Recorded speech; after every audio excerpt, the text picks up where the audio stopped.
Hey everybody, welcome back. I'm Cass with College of Lore. I am the Penitent with College of Lore. Hell yeah, we're reviewing the Bloodhunter subclasses today. Yeah. It's not a very long video, there's only 4 of them. Yep, there are almost none of them. There are 4. Yeah, That's what I just said. So with that being said, Yep. thank you for watching. Thank you for watching. Like, comment, and subscribe. We are on our way to 150 subscribers by the end of the year. Yes. I believe in you. You can do it. We're Get us hopeful there. that we can get there. And if we get there, we'll have another goal for you, starting on January 1st. Very exciting. I love goals. My favorite. You'd be a big fan of hockey, I take it. Maybe I would. Make sure to like this video and subscribe to our YouTube channel that we're talking to you on right now. Also join our Patreon, where you can pay us money and then talk to us on Discord. Yes. Pay me money so that I can eat. Or That's eat a strawberry. Eat a strawberry. I'll eat a strawberry, even though I'm deadly allergic to them. If you pay me enough money, I'll do it. So Bloodhunter. Thank you to our current patrons, Remy Sweet and Blender. You guys are super cool. So real quick, Cass, what is a Bloodhunter? Oh god, you're asking me. Bloodhunter is the coolest class ever.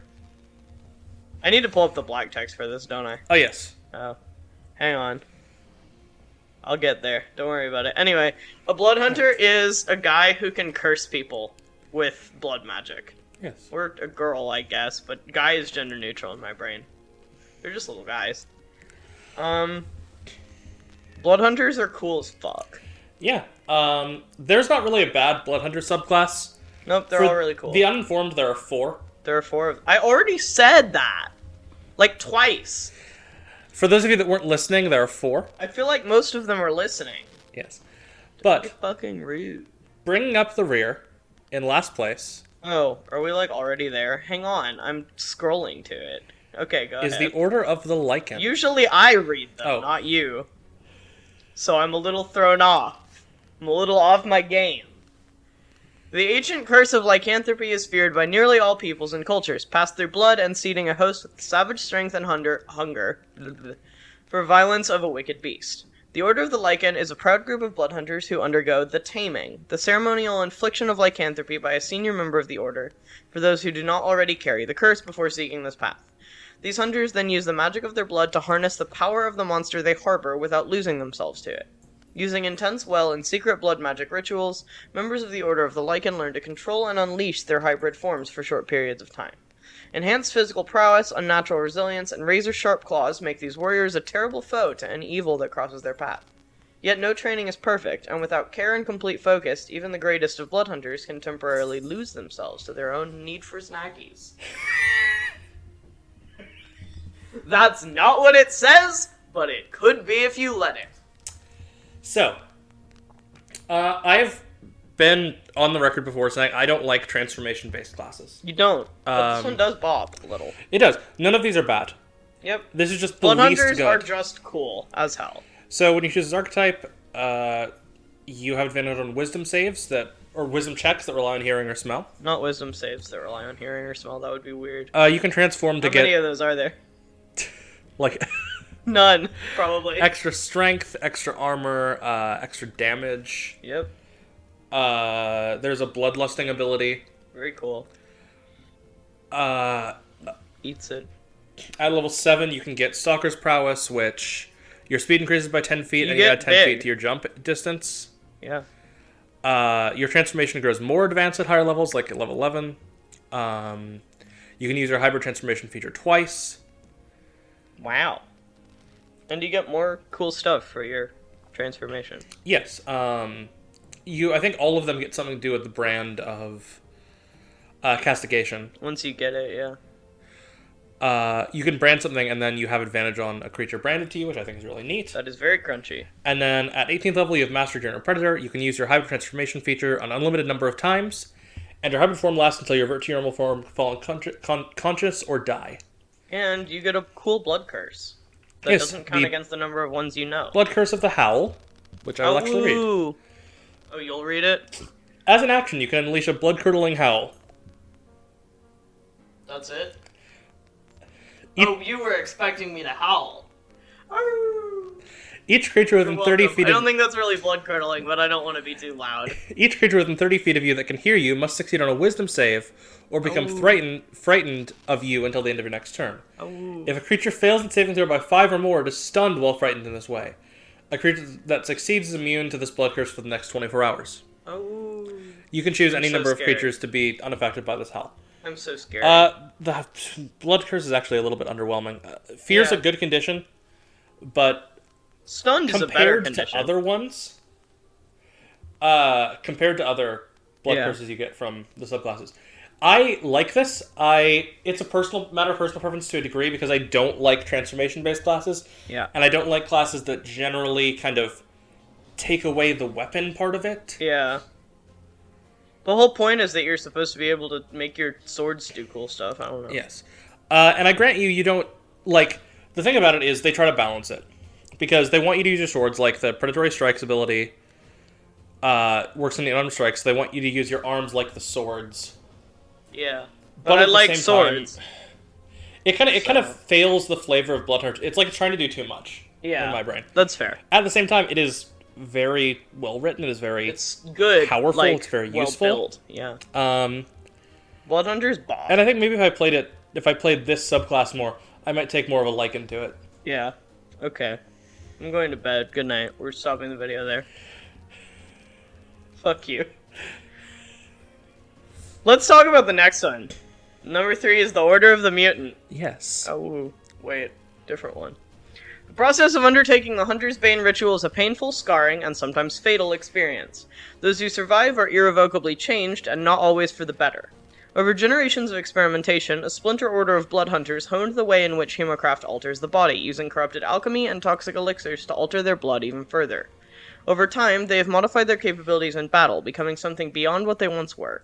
Calling themselves the Order of the Mutant, these blood hunters now specialize in assessing the strengths and weaknesses of their foes, altering their biology to be best prepared for any conflict. Yes. So Very cool. you can make the big gimmick here is you can make these mutagen formulas that modify you in some way. Yes. There are a bunch of them. There's a whole separate list of just mutagens by themselves. Yeah.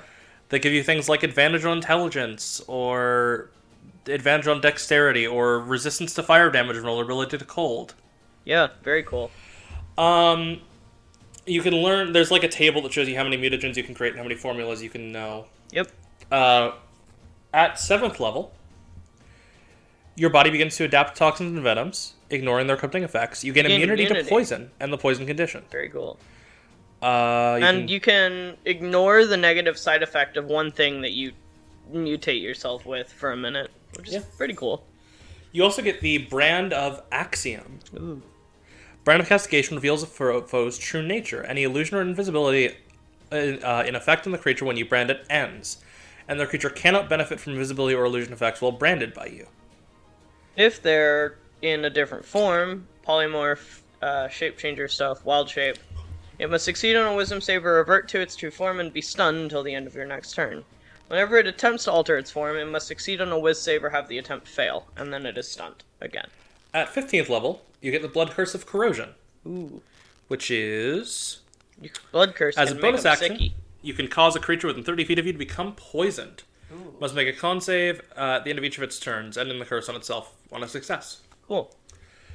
That poison is a very useful condition. And then lastly, your body is adapted to produce mutagens naturally in a moment of need. As a bonus action, choose one mutagen currently affecting you.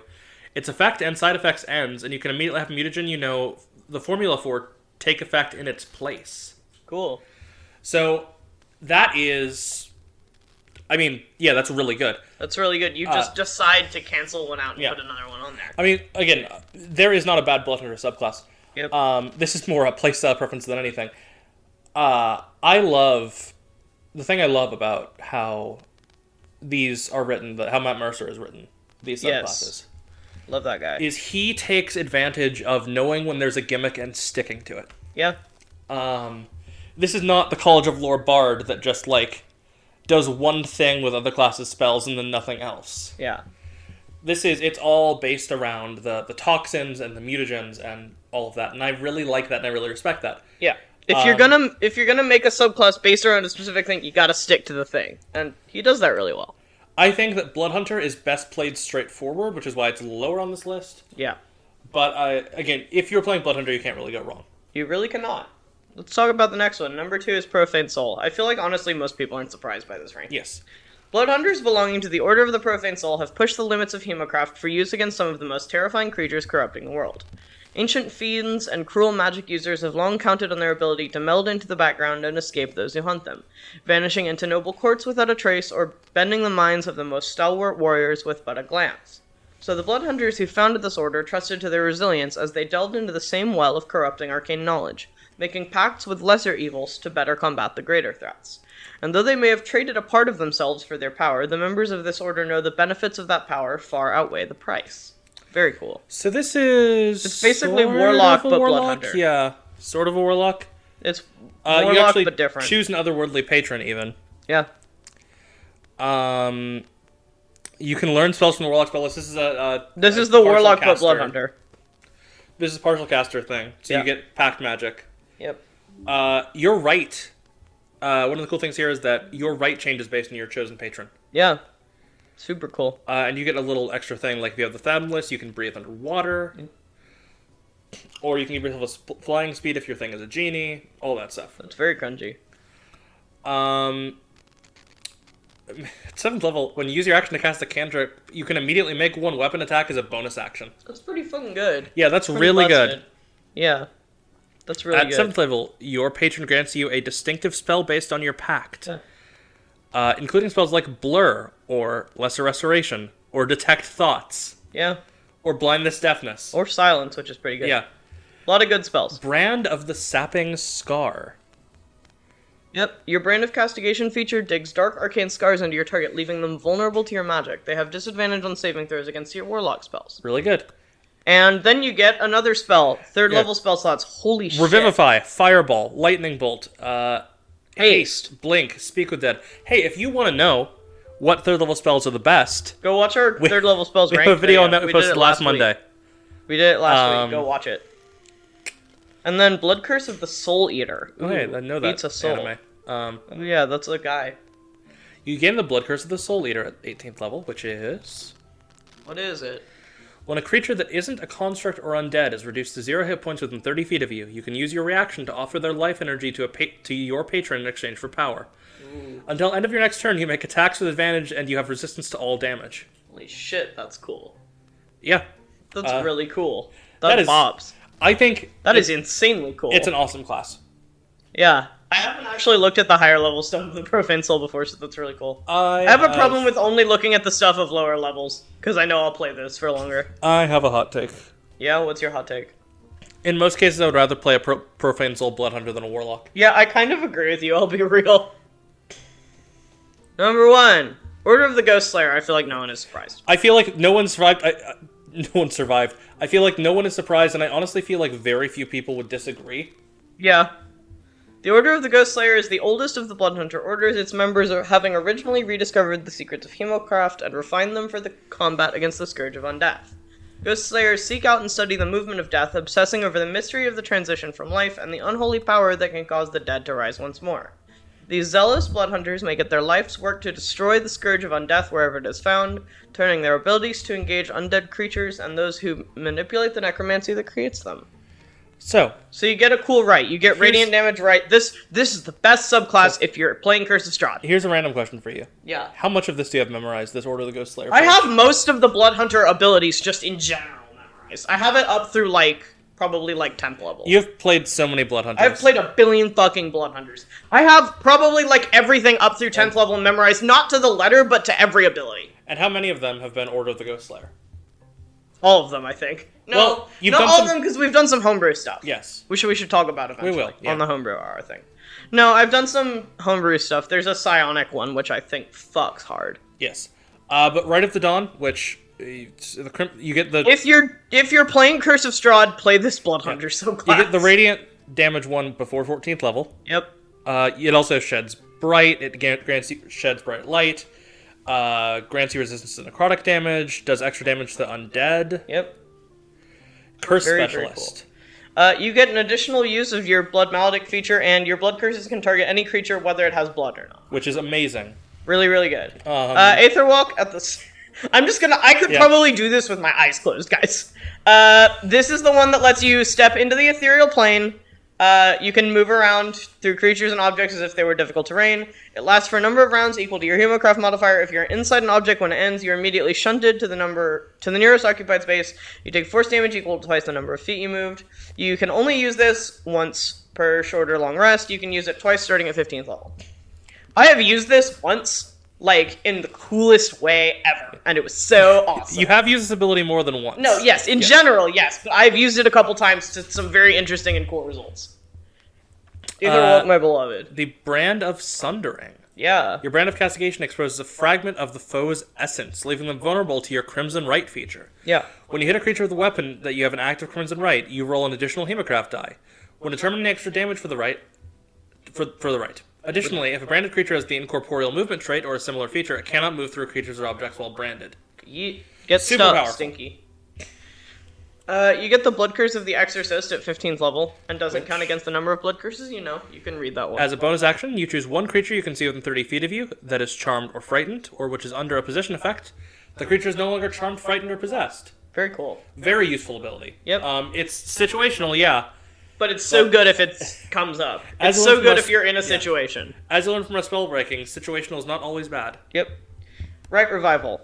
At 18th level, you can reabsorb the energy you feed to your weapons. If you have one or more Crimson Rights active, and you are reduced to 0 hit points but don't die outright, you can choose to have all your active rights end and drop to 1 hit point instead. Holy shit. That is very powerful. Yeah. No, you can basically be like, no, I'm not dying, actually. Yeah. Heart emoji. I want to make a point about this. Yeah. This is the best Bloodhunter class, for this reason alone. You get 2 esoteric rights. Yeah. You get the Crimson Right and the Right of the Dawn immediately. Yep. Which means that if you're dual wielding, which you should be as a Bloodhunter. Yes, you super should be. You can activate the right 2 different rights. Yes. Super, super cool. Extremely crunchy. I think Order of the Ghost Slayer is run away the best one. Yeah. I think there is not a bad one, but I think Order of the Ghost Slayer is far and away the best Bloodhunter subclass. Yep. I think that Order of the Profane Soul is actually better than I thought it was before I sat down to write this. Yeah. But, yeah, that's our take on the Bloodhunter subclass. Do let us know yours. God, I fucking love Bloodhunters. Yeah. Oh, I literally could, like, I'm serious, I could run through everything before 10th level, and including the Ghost Slayer stuff, just, like, automatically. Do let us know your favorite Bloodhunter subclass. If there's any interest, I have subclasses that I've written for Umbra before. I've written Order of the Scion, which is a psionic-based one. That's the one I was talking about. You wrote Order of the Echo, which is Echo Knight, but Bloodhunter, which is so cool. I already love Echo Knights, I already love Bloodhunters. Yes. I've written Order of the Angel Hunter. Oh, yeah. Have you written that one? You never showed it to me. We need it for Scorn. Give it to me. Shakes your I've also written a specific to demon version of Order of the Ghost Slayer, where it's less undead and more specific demon. I think I've written Order of the Angel Hunter and Order of the Demon Slayer. Very, very cool. So if you want to see those Bloodhunter subclasses, do let us know and we'll take a look at that. We'll put them on Homebrew Hour. Our Homebrew Hour feature, which is on Wednesdays, by the way. Wednesdays. Thank you all so much for watching. Do check us out on Patreon. Do subscribe. We are on the road to 150. Bye. Bye. Thank you for watching this video from College of Lore. Remember to like this video, subscribe to join the party, and have a fantastic adventure.